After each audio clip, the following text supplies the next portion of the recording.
হঠাৎ সামনে সাপ পড়লে যে কারোর ভয় পাওয়া স্বাভাবিক, তবে এক ব্যক্তি সাপের সামনে পড়ে ভয় পাওয়ার বদলে অদ্ভুত এক কাণ্ড ঘটিয়েছেন, যা দেখে হেসে খুন নেটিজেনরা। সম্প্রতি সামাজিক যোগাযোগ মাধ্যমে এই হাস্যকর ঘটনার একটি ভিডিও ব্যাপকভাবে ছড়িয়ে পড়েছে।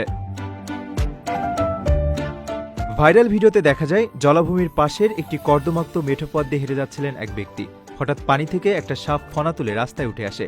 এমন পরিস্থিতিতে দৌড়ে পালানোর বদলে ওই ব্যক্তি সাপের দিকে পা ছুঁড়ে অদ্ভুত ভঙ্গিতে লাফাতে ও নাচতে শুরু করেন। মনে হচ্ছিল তিনি সাপটিকে ভয় দেখানোর চেষ্টা করছেন।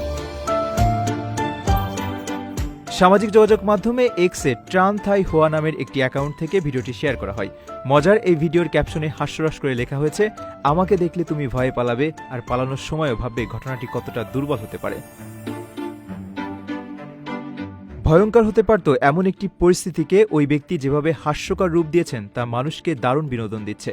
ভিডিওটি প্রকাশের পর থেকেই ব্যবহারকারীরা এটি শেয়ার করার পাশাপাশি মজাদার সব মন্তব্য করছেন। নেটিজেনদের এই উচ্ছ্বাস ঘটনাটিকে ইন্টারনেটে এখন অন্যতম চর্চিত বিষয়ে পরিণত করেছে। প্রবাসীর সিটিতে চলছে বহুল আলোচিত ফ্রি ফ্ল্যাট অফার, অর্থাৎ আপনি যে টাকা দিয়ে এখন ফ্ল্যাট কিনবেন 5 বছর পর সেই সম্পূর্ণ টাকা ফেরত পাবেন, আর সেই সাথে পাচ্ছেন একটি ফ্ল্যাট একদম ফ্রি। অফারটি সীমিত সময়ের জন্য, তাই দ্রুত যোগাযোগ করুন স্ক্রিনে দেওয়া নাম্বারে।